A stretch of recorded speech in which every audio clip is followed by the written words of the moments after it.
get banned in the first phase because it's gonna be playing almost anything anyways, right? So it's sometimes it's not worth it, right? Yeah, that's interesting. The Navari banned out too. I think the Mathilda's definitely going to be the option next for Fireflex Esports. Not something I would be willing to put into the hands of Onic. So that should be their next ban on the table. Now, there are still some other heavy hitters. We've seen the Joy constantly being banned out. Could be an answer. Fireflex is going to go ahead and ban out the Ruby, though. I respect it. I mean, the Ruby's, Yeah. like we said, is such a strong pick. One of the most picked heroes so far in Game of Futures Right. 2024. To be able to flex it into the roam position, into the XP lane, that double threat that it can provide is not really worth letting it walk in the draft. Mathilda's still on the table, though. That should be the last ban for the side of Fireflux and Onic with the response. Interesting the way they're banning this out so far. It's definitely calculated specifically toward Fireflux as they ban out the Hilda. The reason why they ban Hilda is because they know they ban it like third, right? So they know that Fireflux Esports will have to choose between Nolan and Joy because they're both open. And if you're looking at Onic Esports, they know that the only reason why Kyrie on an assassin like a Joy or a Nolan will struggle in their laning stage or the early stages of the game is when there's a Hilda that goes for an input. So that's an interesting manner. And I think that right now you can automatically assume that this first pick from Onic is either Nolan or Joy, whatever it is open. Matilda, the ban from Fireflux. If you're Onic, you're gonna favor Nolan for sure. That's the easiest option, like the surefire way to win games now. Yeah, I definitely agree with you. I think the Nolan would be a very strong pickup from them. You know what? Oh no, Guinevere's out. So yeah, I would say the Nolan's safe. They could definitely take that and deal some massive damage. There it goes right there. Credits to Wolf on that amazing prediction. Fireflex, though, left with the response here. They let the Nolan walk, and where do they go from here, right? I mean, the Arlot is still on the table if they do want to pick up something like that. Actually, you know what? No, they could run something like the Barats and run some sustainability on top of that. It did walk through this draft. We know Fireflex Esports likes to pick those core marksmen that we typically see, that Claude, that carry. We saw Onyx steal the carry away from them. They responded back with the Claude. So definitely maybe picking up their marksman here because they have priority on whichever one they want.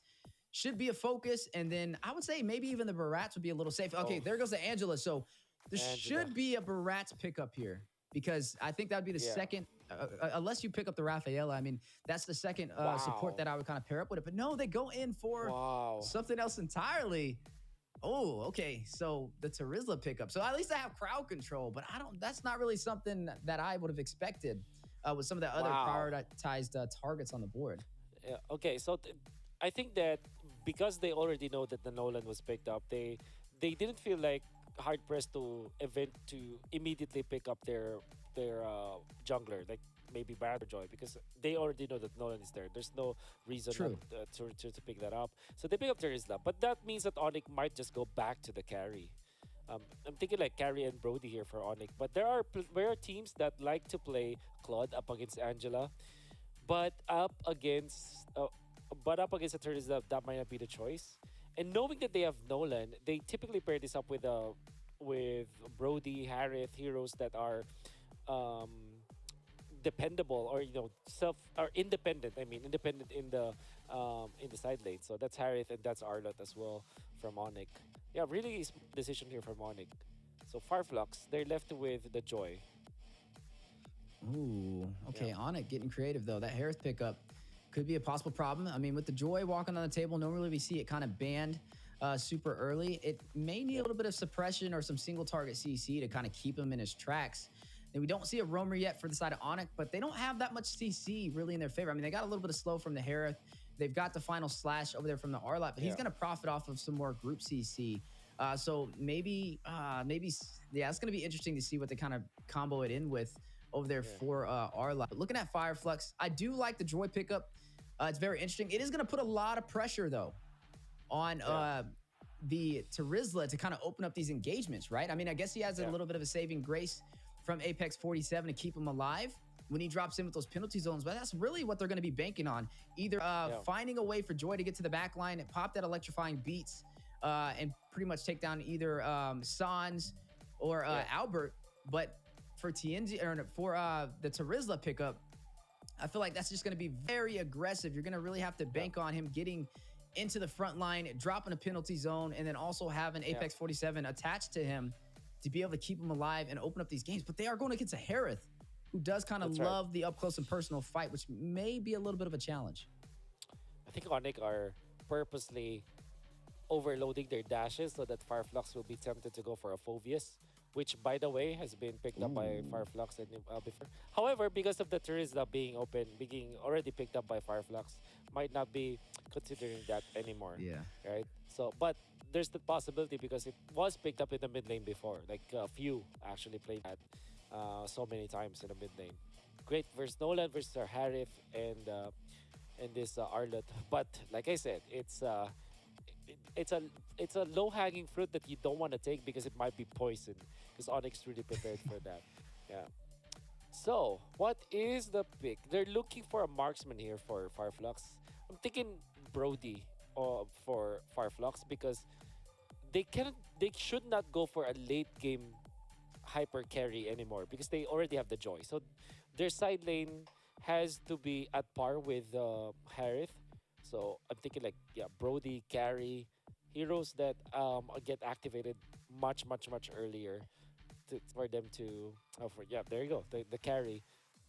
I'm what if Onic goes back to some sustained kind of EXP lane? Maybe put this Arlet in the roam for Keyboy, then have Suns go for Aurora Vexana heroes, which matches up with the tempo of the Arlet, and then go for a sustain hero for Boots, because now you have the Nolan.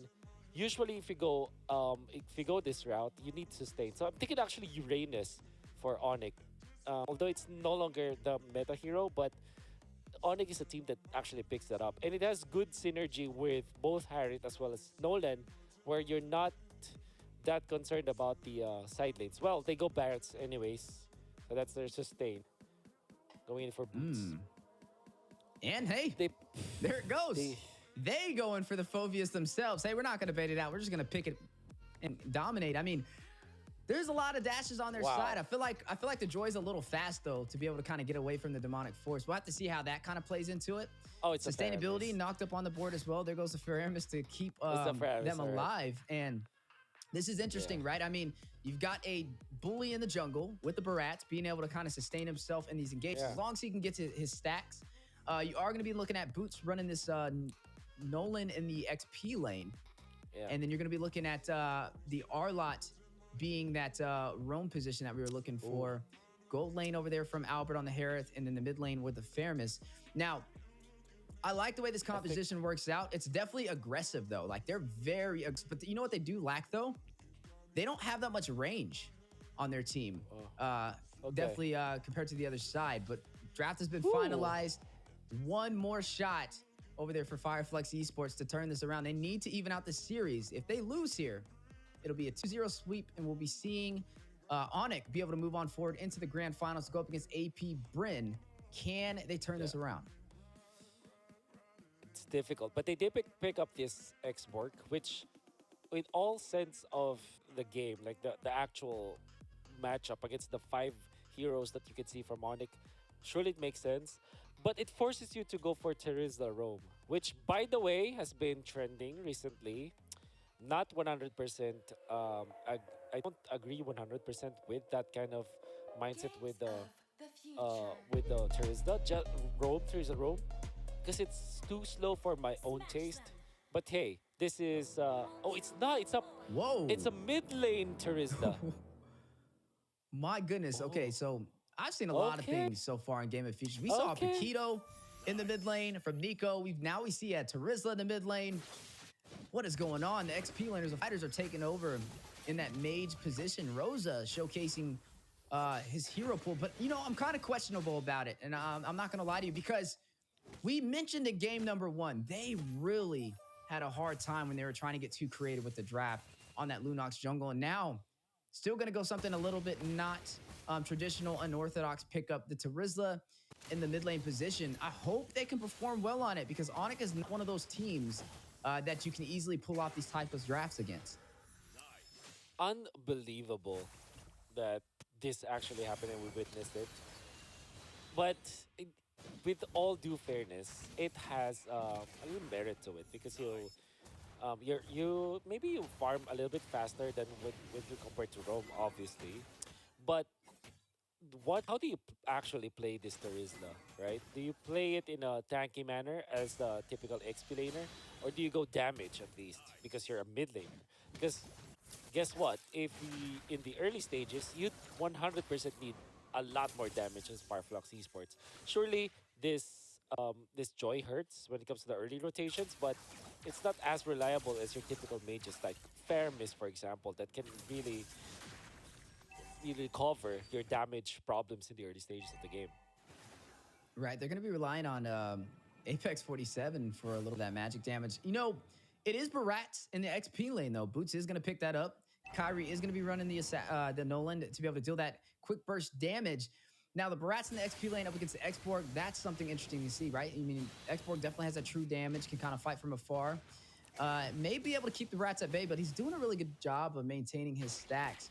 The question is, who will be able to win the early phase? The last game, we saw Onic take total control on a one-sided story up against Fireflux Esports. Is the Terizla in the mid lane the difference?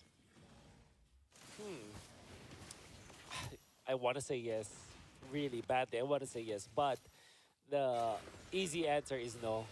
This might even be a liability. Now Alien has to get out. No control now for the turtle for Fireflux Esports. Yeah, no control indeed. But looks like they are still going in for it. Alien in a good position. Look at Keyboy, though, waiting for an opportunity to rush in with the final slash. Set up the team for an opportunity to get that retribution. Boots in position pulling the aggro. Kyrie will find Alien. Down goes Xborg. First blood for the side. Onic Heart Guard being activated, though, onto TNZ. Rushing in. Another roam going down. TNZ, though, will claim this turtle for Fireflux Esports and also draw a kill. Shuts Wow. down Kyrie, but now need to get out of there, making the most out of the mobility. On some skates, sliding through the land of dawn as they're able to pull that off and take a kill to even out the scoreboard. So Onic really got baited into taking down Alien, which kind of makes a lot of sense. But then again, that Xborg is already very low. That actually forced Kyrie to commit some of his energy as well as some of his spells before the turtle fight to get into position to take out Alien. So he wasn't really in the best spot to start the turtle. And that also meant that he lost some HP, right? Because Alien had a little bit of poke in there. And that meant that when TNZ as well as Apex 47 combined with the Heart Guard, Kyrie had some of his tools were gone. So that's the reason why Fireflux Esports easily committed onto Kyrie and took him out. Then the bonus is they got the turtle. So this is such a massive recovery from Fireflux Esports. Yeah, and they got to really watch out for TN, right? We talked about needing some sort of single target CC to stop him from getting to the back line. And he has a little bit of that momentum boost, knowing Apex 47 has the heart guard when things get a little tricky. And hey, he was able to take down Kyrie. So it looks like so far their plans are working in their favor. Speaking of TNZ, there it goes again. The dynamic duo combo giving Onic a hard time, forcing out the Netherrealm. Rosa with the penalty zone tries to get away, but no, Kyrie with the response shuts him down 2-1. Onic leading in kills, bottom side though. Lance Sanity dropping detonus. Welcome from Boots into the bush for the stun, forcing out the flicker from Alien. Both of them very low, still taking this fight. Whoa! And Boots draws the kill. Wow, great movements coming out from Boots. Hey, baiting out Alien, and then that duel, he was able to win with that flicker. Alien didn't really expect that to happen, but now TNZ is going to be finishing up the kill, but there'll be a lot of trades here.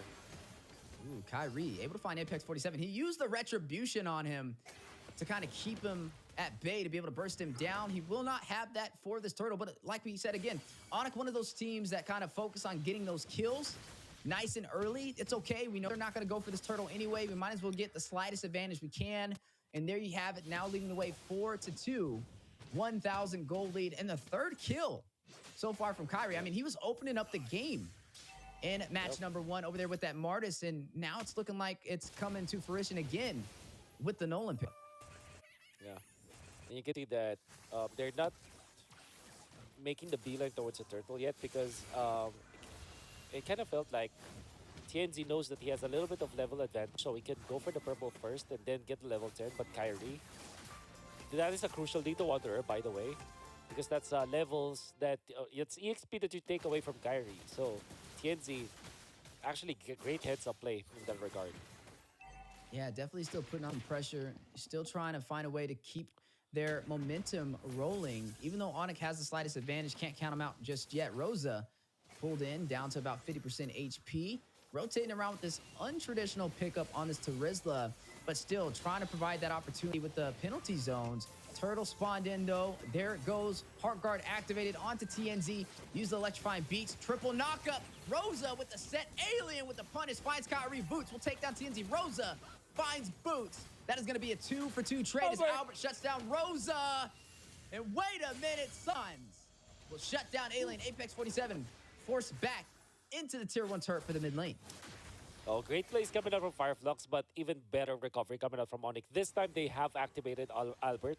And this is a 5v4 scenario where Fireflux Esports got surprised, a little bit surprised at the decision to park the Harith in this case. However, Alien still managed to land a good ultimate with the flicker, without the flicker, I mean. Unfortunately, because Onic had 5 of their members in that clash, it allowed Onic to have a massive damage gap. However, Fireflux, Sunshine was able to push top lane.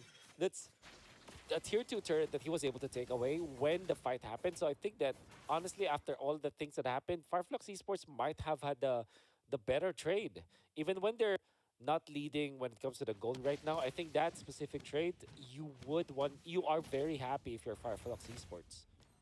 Yeah, definitely credits to Sunshine over there. Some good rotations to be able to open up an opportunity for Fireflex Esports, keeping them in this game up against Onic. I mean, Fireflex did a good start, though. They were able to take that turtle, the first turtle. The second one got lost to Onic. So at least both sides were able to pull a turtle off so far. In terms of map control, though, I mean, yeah, you're looking at Fireflex Esports having the slightest advantage. It's definitely going to be a battle over who could take this mid lane turret next. You're already seeing Onic realizing this is the next focus, and they are going to go ahead and shift on over to that. Now, everything is on the line for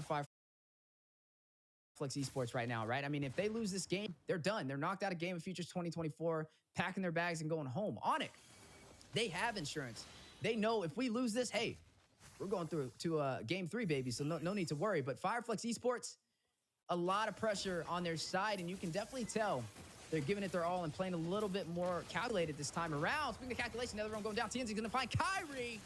Big play for Fireflex Esports, but the response back from Onic. Last standing from Alien for some massive AoE damage. Albert will find Sunshine. TNZ trying to get away. Heart Guard activated, keeping him alive. Keyboy on the chase, but now the response back. The stun from Apex 47. The counterplay from TNZ. Maybe able to get him. Shuts down Keyboy. Albert responds back, taking down TNZ. Rosa trying to make his way back into the mid lane. Albert and Boots on the chase. Will drop down. The Zaman Force and Albert will take down Rosa. Last Insanity, though. The punish back. Both of these teams fighting it out, getting answers across the board. Alien shuts down Albert, but Albert will take him out as well. That is a 3-for-2 trade, but Onic leading the way, still 11-7, and now pulling the aggro for this Lord. Oh my god, Onic, what a good exchange for both teams, in fact. Like, it's a showcase of skills. TNC overheating and trying to punish Keyboy, but Keyboy, good communication between Keyboy as well as Albert. Keyboy did not move, so that TNC will also be pinned into that spot. And he kind of survived for a little bit. That is Arlott anyways, with a lot of spell vamps. So that's why he had a little bit of staying power. It allowed Albert to close in the gap and to eventually get a triple. He eventually died because of that. But because TNZ died after Kyrie was already long overdue when it comes to respawn, that allowed Onic to have a better trade-off after the kills, right? Because Kyrie has now respawned, he can burst the Lord so easily, as you've seen, and because TNZ died a few seconds when Kyrie is already dead, he wasn't able to reach the Lord fight. So that's gonna be great for Onic, forcing the Heart Guard again against Firefox Esports. Yeah, and a good play too, right? I mean, they noticed a little bit of that focus from Apex 47 onto TNZ, forces out the hard guard, opens up the opportunity to take that turret on the top side and the turret for the mid lane. Defense though, Rosa with the full send dive, with penalty zone hit with Detna's welcome boots. Gets the stun on the wall. Zama Force drops down. Albert trying to find his 6th kill of the game, highest kills in the game so far for Onic as they open up this map even more in their favor, leading by 1 turret and also up by 3,000 gold. Yeah, good pressure coming out from Onic, but definitely great defense from I mean, a decent defense coming up from Fireflux Esports. They're not losing some of their members, but they are trailing behind when it comes to the goal. TNC wants to fight this. Looks like they want to take the fight, but can they pull it off? Last Sanity going down. Alien does not have the Faraga armor, needs to get out of there. Chunked very low. Onic putting on some pressure up against Fireflux Esports. Now taking control of this game. Fireflux having to kind of be reactive. Similar to the first game we've seen. I wouldn't say as much of a one-sided story, but still, you can tell Onic is controlling the tempo. Yeah. Great plays coming up from Fireflux. So far, I mean, from Onic. But TNZ, I think that there's a lot of, there should be a lot of credit that could be given to this guy, 4-2 and 2 at this point. Like, playing the Joy in a very aggressive manner, even when they're trailing behind. He knows the limits of the hero that, in a way, especially because they have the Angela, but more so because of how much he's able to be aggressive. The thing for Onic is that they know how to deal with this, how to handle this kind.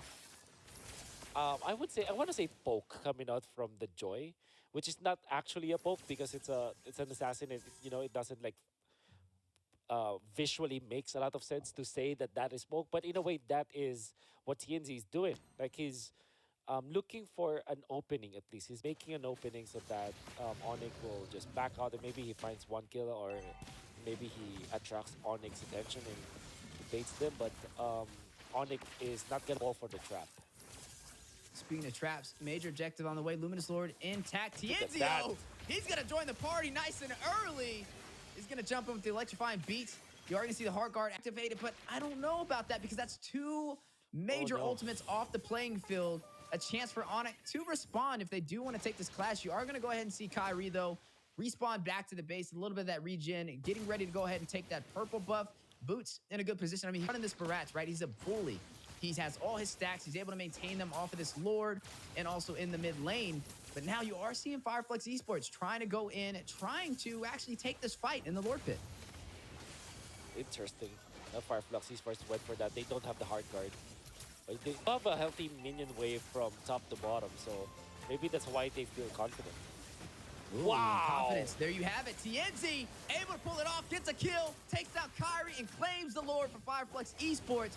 Now they just need to get out of there. Rosa with the penalty zone on their way out. Nobody will fall for the side of Fireflux Esports. Mission accomplished, Wow. and hey, this is what they need to do to stay in this game. Fireflux Esports, great understanding of how to take the Lord, to counter the Lord, because they know that TNZ is max level anyways, so is Kyrie, so there'll always be a 50-50. Then TNZ actually went against 5, so that's crazy. But at the same time, the setup was there. If you're going to be looking at the map, Fireflux's minion wave management was actually on point. Top was pushing heavily, bottom was pushing heavily, so Fireflux had a lot more opening actually to take that Lord, and indeed they were able to do so. TNZ just right amount of confidence and right amount of aggression to actually even up this game.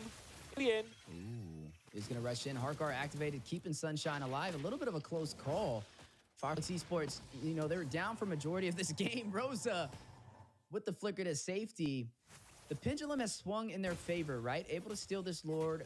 Like you said, give some credit over to TNZ on the way he's been kind of rotating around, especially running this Joy, who we typically see banned out, and nothing really to stop him from getting into these neutral objectives. He's really leaning on not having to worry about that single target CC. Apex 47 with the heart guards to keep him alive, and it's getting the job done almost every single time when it comes to the contest for these neutral engagements, and it's something that Onic is going to have to watch out for, because the later this game goes, the stronger these Lords are.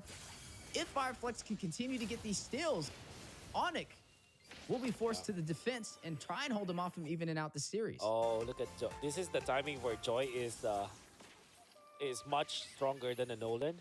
So in the early stages, Nolan is faster compared to the Joy. Nolan is actually more bursty, I guess, compared to the Joy. But at this point, where they're all locked out, all of the with four items already up for TNZ, eventually gets to the fifth whole item. That Joy is gonna hurt, right? So it definitely, when it comes to 1v1, Kyrie will not survive that. There's no, you don't want to go Winter Truncheon if you're the Nolan. Not even the immortality, right? So you want to go all out damage. There's no way for you to stop the Angela Joy combo. So Farflux Esports are really showcasing how good their composition is. However, Onic still is winning when it comes to the economy. It's, oh my god, Ooh. Kyrie finding Kyrie. Apex 47, Nether Realm being activated. TNZ trying to get away. They finally caught him. Detonus welcome from Boots Sans takes the kill. High value target in there. Finish. Sunshine trying to escape. Hit with the final slash. Kyrie still in the deal with the fracture. We'll shut him down. Wow. Albert in the mid lane will find God. Alien. One more member left to go. Rosa, the mid lane to Rizla. Left to fight the full five-man team. What time is it? What time is it, Wolf? Oh, you know what time it is. It's on. You know what time it is. As they are It's pushing through the mid lane. Kyrie, king of the sky, Oh. now king of the ground, claims the full Wow. wipe out against Fireflux Esports and moves on to the grand finals of Game of Futures 2024. In a snap. In fact,